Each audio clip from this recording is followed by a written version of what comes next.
Leticia Martín Llarena.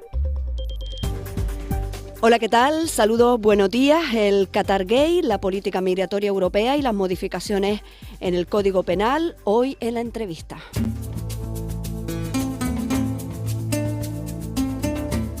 Justicia, tierra y libertad.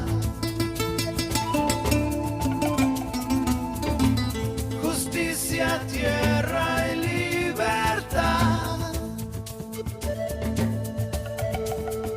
Oye tú mi canto,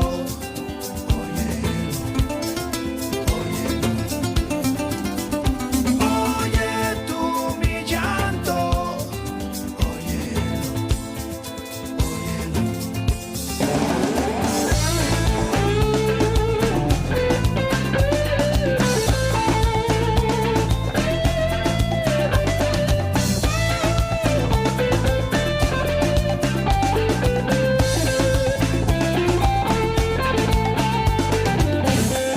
hermanos y hermanas de otras razas,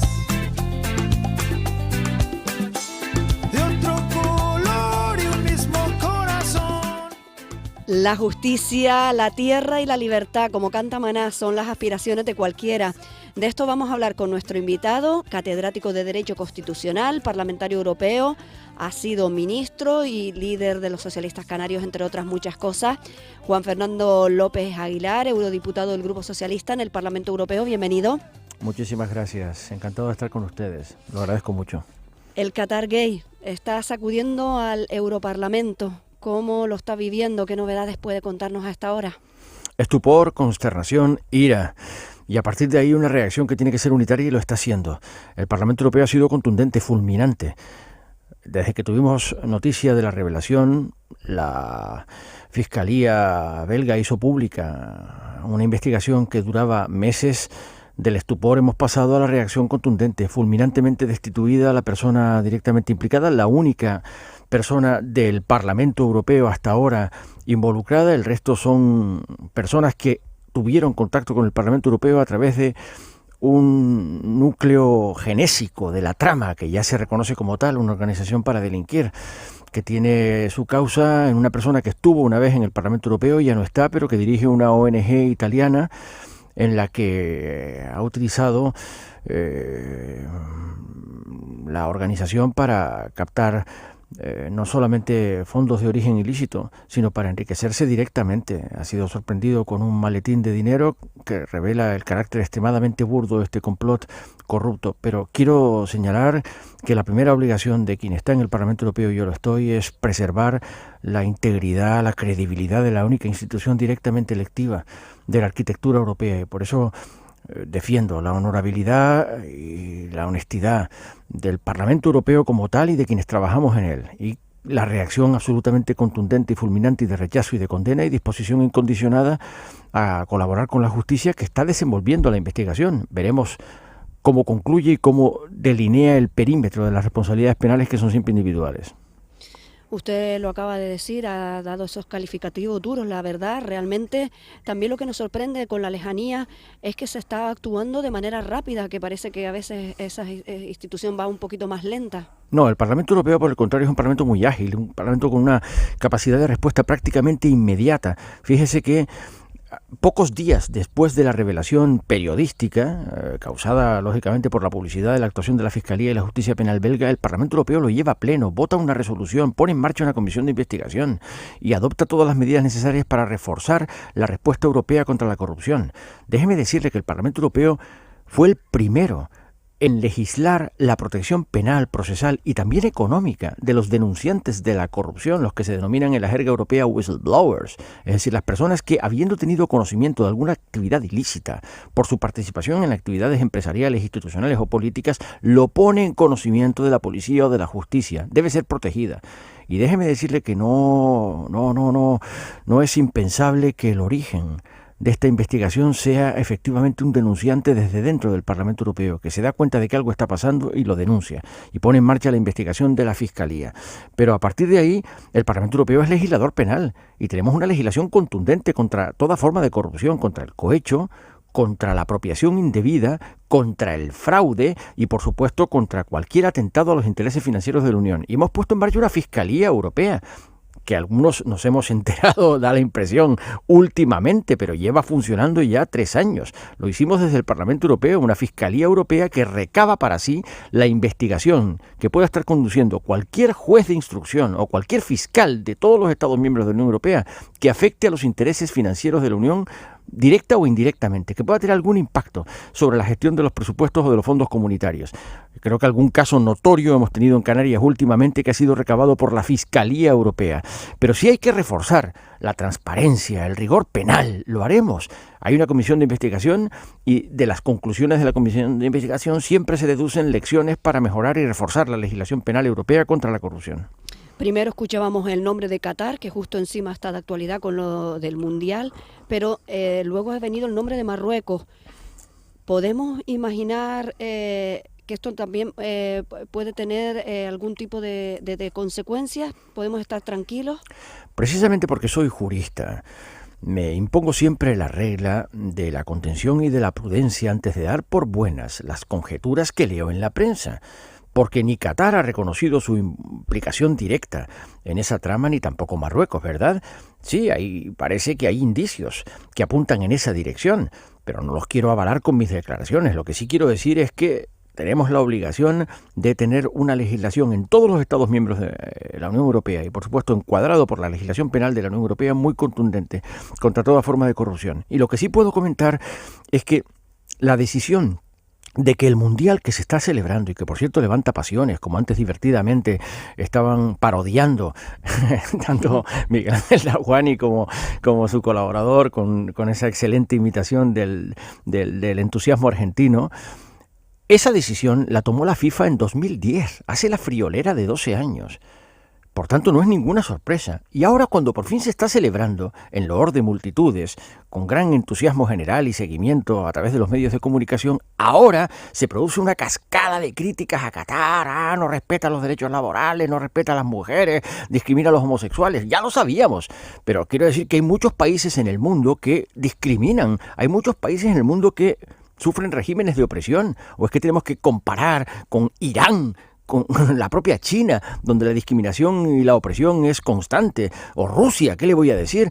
Entonces, lo que señalo es que, por el momento, la investigación penal se está desenvolviendo. Hay que dejarla concluir y delimitar el perímetro de esas responsabilidades penales. Pero, a partir de ahí, solo podremos establecer la causa de esos maletines de dinero cuando la investigación penal los certifique, los evidencie como probados en juicio. Esperemos, antes de señalar a este país o a este el otro. Ya sé que la ira popular en estos momentos está bastante desatada, pero precisamente en momentos de zozobra conviene tener la cabeza fría y contenerse a la hora de hacer declaraciones. Pues sí, la verdad.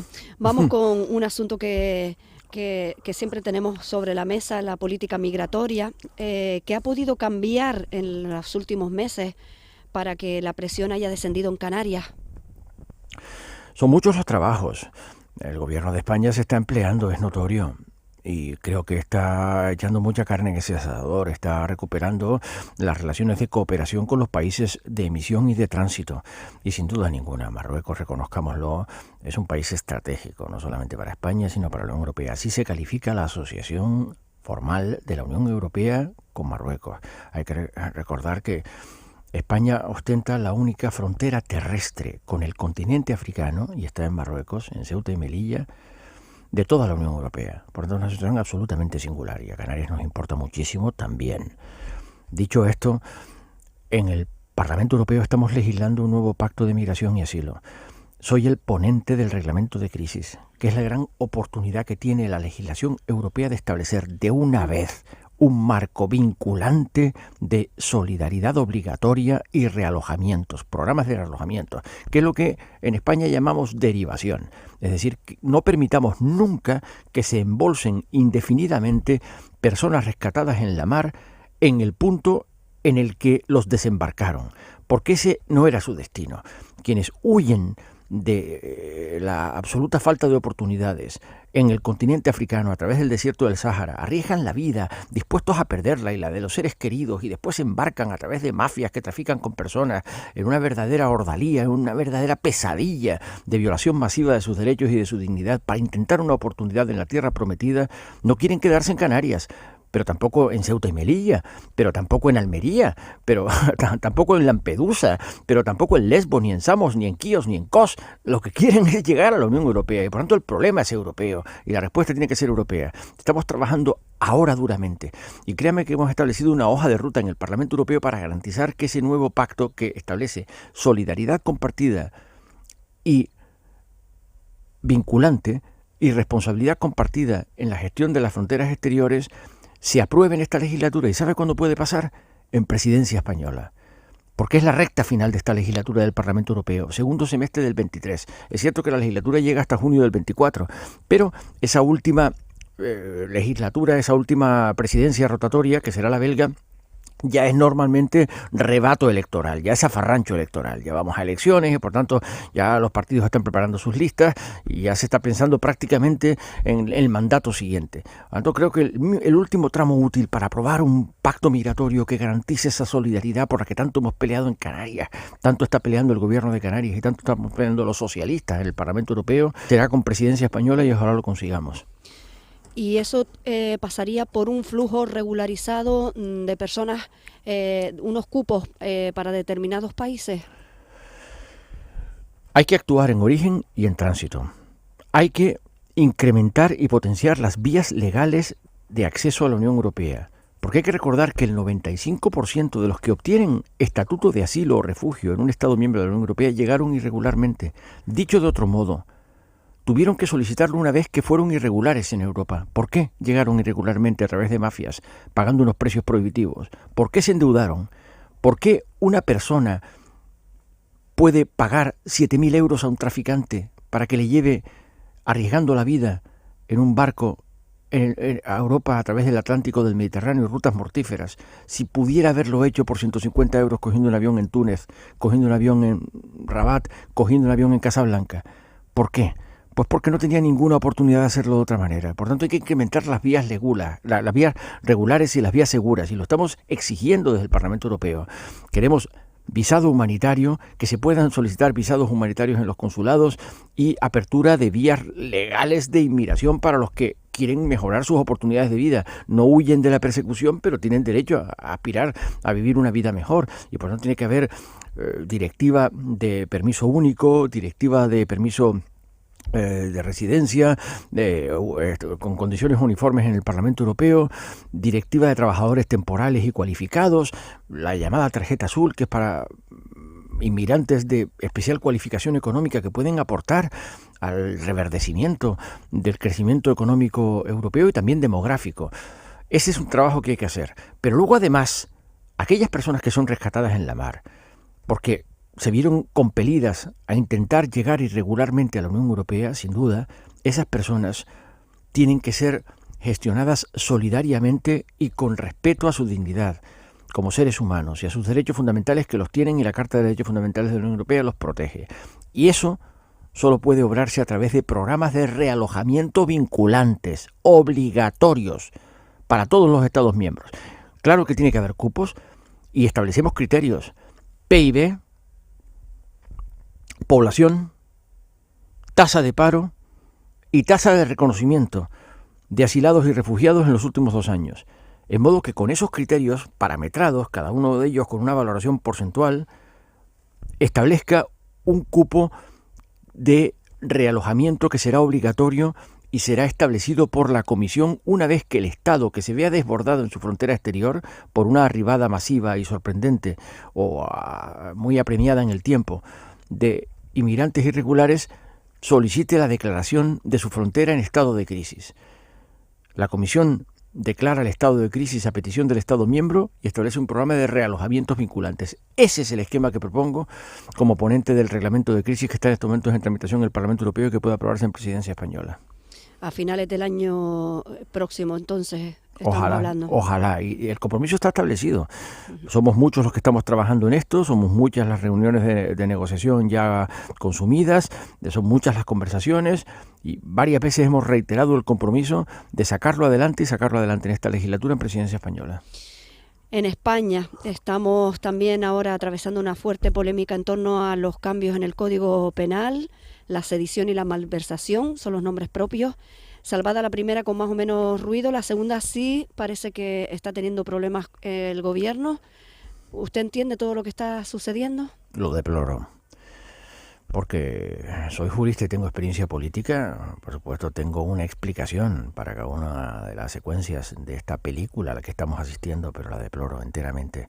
Y a pesar de su complejidad, tengo que decir, sin ánimo ninguno de sectarismo, que no podemos perder de vista un segundo, que nada de esto estaría pasando, nada de esto habría pasado si el PP hubiera cumplido con su obligación constitucional de renovar los órganos constitucionales cuando la Constitución lo ordena. El Consejo del Poder Judicial cada 5 años y el Tribunal Constitucional por tercios cada 9. El Partido Popular no se engañe nadie y ya nadie se equivoca al respecto, el responsable de que el Consejo del Poder Judicial lleve atascado en el tiempo va para 5 años. El Consejo del Poder Judicial actualmente en funciones fue constituido en 2013, con la mayoría absoluta que el PP tuvo en 2011, pero perdió en 2015. Estamos en 2022 y ya a punto de entrar en 2023. En 2023 hará 5 años que este Consejo está caducado. Este es el origen del problema. ¿Por qué hace esto el Partido Popular? Porque quiere perpetuar hasta que los españoles reconozcan que se equivocaron al quitarle la mayoría absoluta cuando alguna vez recupere el gobierno.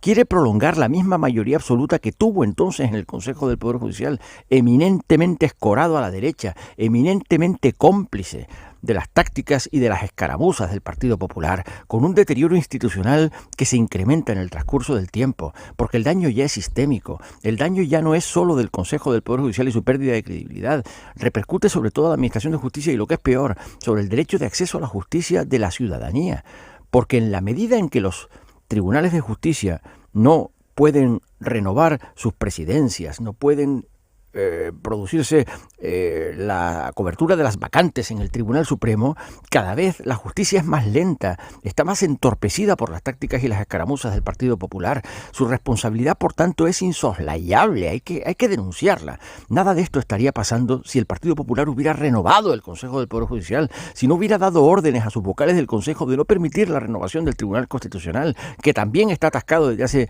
ya 6 meses. Los órganos constitucionales tienen que renovarse cuando la Constitución lo ordena. ¿Y sabe qué? En la Unión Europea hemos puesto en marcha un marco vinculante del Estado de Derecho, Democracia y Derechos Fundamentales con un Country Report, con un informe de país que anualmente examina a los 27 Estados miembros. Y lo que se señala como problema principal de calidad del Estado constitucional en España es la ausencia de renovación conforme lo ordena la Constitución pautada en el tiempo de los órganos que requieren mayorías cualificadas. ¿Por qué no se renuevan los órganos que requieren mayorías cualificadas en España? Porque los partidos no se ponen de acuerdo. Falso, es mentira. Esa es la mentira que propaga permanentemente la prensa al servicio del Partido Popular. No es porque los partidos no se pongan de acuerdo, es porque hay un actor político que es imprescindible para conformar 3/5 en las 2 cámaras, tanto en el Congreso como en el Senado, que se llama Partido Popular, que se niega. Todos los demás quieren salvo el Partido Popular. Por lo tanto, es evidente a estas alturas que todo este deterioro institucional, toda esta bronca, todo este pandemonium al que asistimos en el Congreso de los Diputados y que tantos deploramos y que tantos vivimos con tristeza y con preocupación porque es mucho lo que está en juego, porque se repercute una imagen de deterioro de la convivencia que es nociva, si no tóxica, para la ciudadanía y letal para la propia Constitución. Y para la pervivencia de la propia Constitución y de su capacidad de integrar la pluralidad constitutiva de España. Es mucho lo que está en juego y la responsabilidad, insisto, de todo este mal al que estamos asistiendo, originaria, es del Partido Popular, eso es insoslayable. ¿Se atrevería usted a vaticinar qué podría pasar, qué diría el alto tribunal en los próximos días? Conozco el derecho constitucional y conozco la ley orgánica del Tribunal Constitucional Y no existe ninguna fundamentación para que por medidas cautelarísimas en un recurso de amparo interpuesto con urgencia, incluso antes de que haya sido admitido a trámite, que el trámite de admisión es muy riguroso, está regulado en el artículo 50 de la Ley Orgánica del Tribunal Constitucional y es cada vez más riguroso. No conozco precedentes de que por una medida cautelarísima pueda paralizarse un procedimiento legislativo. Alguien dice, no, es que esto sucedió con el proceso. Pero la mecánica constitucional entonces es completamente distinta porque la Constitución señala que una vez que el gobierno impugna un acto, cualquier tipo de acto, normativo o no, cualquier disposición normativa o no, legislativa o no de una comunidad autónoma, el Tribunal Constitucional no puede sino suspender, al menos durante 5 meses, la continuación del procedimiento de la comunidad autónoma. Y luego a los 5 meses ya veremos si renueva la suspensión o no. Pero lo ordena la Constitución, es el privilegio del gobierno de España en la impugnación de actos de las comunidades autónomas. El gobierno de España sí que puede ordenarle al Tribunal Constitucional que paralice una actividad de una comunidad autónoma en la interposición de algún tipo de impugnación contra esa actuación de una comunidad autónoma, que es lo que sucedió con el proceso. Pero de ningún caso un recurso de amparo puede suspender un procedimiento legislativo. En ningún caso, ninguna medida cautelarísima. Por tanto, creo que debe imperar en el Tribunal Constitucional, como se ha invocado estas últimas horas, el sentido común, el respeto a la Constitución y el sentido de la preservación de la propia integridad y credibilidad del Tribunal Constitucional. Porque si, llevados, por decirlo así, del entusiasmo pro-PP de algunas personas, se produjese otra decisión, el daño a la credibilidad del Tribunal Constitucional sería, una vez más, si no difícilmente reparable, letal para la credibilidad del Tribunal Constitucional. Y yo como constitucionalista subrayo que si no hay Tribunal Constitucional, sencillamente no hay Constitución. ¿Qué es la Constitución? Una norma jurídica suprema, jerárquicamente superior, la fundamental y fundadora del resto del ordenamiento jurídico. Para garantizar esa supremacía normativa de la Constitución es imprescindible un Tribunal Constitucional que asegure que cualquier actuación, y desde luego cualquier norma o ley contraria a la Constitución, sea expulsada del ordenamiento. Si no creemos al Tribunal Constitucional, ya no nos creemos la supremacía de la Constitución. Por tanto, es gravísimo lo que está en juego. Es cierto que es una situación sin precedentes, pero insisto que originariamente, ante este deterioro de la convivencia y del respeto por las reglas de juego al que estamos asistiendo, originariamente la responsabilidad absolutamente insoslayable, imposible de ignorar, es la del Partido Popular, que está en el origen de esta secuencia endiablada, enquistando los órganos constitucionales y negándose a renovarlos como ordena la Constitución.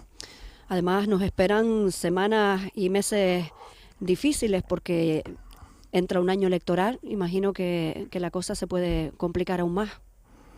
Esto está en la mente de todos. Vamos a un año electoral 2023 muy desafiante. En fin, yo soy socialista y no creo que sea el momento de hacer profesión de hasta qué punto deseo que el Partido Socialista salga con bien y ganador y primero, tanto en las elecciones municipales como en las comunidades autónomas que ventilan sus gobiernos, de luego en Canarias, y tengo fundada esperanza de que así va a ser. Tengo muy fundada esperanza de que el Partido Socialista va a revalidar su mayoría en las urnas en Canarias y vamos a poder revalidar un mandato de gobierno que será, por cierto, la primera vez en que podemos disfrutar de una misma persona en la presidencia del gobierno en 2 legislaturas consecutivas por haber ganado. No por haber perdido, que eso sí lo hemos visto, ¿verdad? Sí, lo porque recuerdo usted muy además bien. Usted además Claro, tuvo el récord, ¿no?, del claro, mayor número de diputados claro. y quedarse... Lo recuerdo muy bien. En aquel momento se calzó la presidencia del gobierno quien perdió las elecciones. Y volvió a calzársela en la siguiente legislatura perdiendo otra vez. Esta sería la primera vez en que se puede producir una victoria ganando. Y por supuesto lo deseo. Pero estábamos hablando de cuánto nos debe importar el respeto de las reglas de juego y de la convivencia. En todas las democracias avanzadas se está produciendo un fenómeno muy inquietante, consistente en que, como consecuencia de una sumatoria de concausas, la convivencia se está deteriorando y las sociedades pluralistas se están convirtiendo en sociedades fracturadas, en la que la guerra de trincheras se hace cada vez más irreconciliable. 2 segmentos que se niegan legítimamente la legitimidad para gobernar y no están dispuestos bajo ningún concepto a teoría electoral en un sentido contrario a sus intereses, puede hacerse valer en un gobierno en un mandato acotado en el tiempo, que en eso consiste la dinámica de la democracia representativa en estados constitucionales. Y eso está pasando en España. Hemos visto que desde que se constituyó una mayoría de gobierno, una mayoría de investidura, a partir de las últimas elecciones de 2019, el Partido Popular ha negado la legitimidad a ese bloque progresista, a esa mayoría progresista plural que está en el gobierno y a ese gobierno de coalición. Esto es sumamente preocupante, porque tenemos que preservar las reglas de juego y respetar las reglas de juego por el bien del país que somos. No podemos jugar ni siquiera con la imaginación a un país en el que nos sobre la mitad de quienes son ciudadanos y ciudadanas del país que decimos amar. No hay una España posible sin los españoles y las españolas que votan lo contrario de lo que votamos nosotros. No ya otra cosa, sino hasta lo contrario de lo que votamos nosotros. Todos somos parte del mismo país y tenemos que respetarnos unos a otros. De otro modo, es muchísimo lo que está en juego. Lo hemos visto en el pasado. La historia de España es una historia muy, muy torturada. Hemos visto grandes fracasos colectivos, bañados en sangre, por cierto, en el curso de la historia, y creímos que esas lecciones las habíamos aprendido definitivamente. Es esto lo que está en juego. Por lo tanto, este es un momento para sentarse, recapacitar y decir, no podemos continuar por este despeñadero. Tenemos que corregir la hoja de ruta. Por último, me gustaría conocer su opinión en cuanto a todo el tema de malversación, que en algunos casos se empieza a hablar que para casos de corrupción sería el acabose. Siendo usted que cuando fue ministro, ¿cómo se empezó a dotar de esas fiscalías anticorrupción? ¿Usted cree que podría pasar? Deseo que no pase, por supuesto, y solo espero que el legislador afine.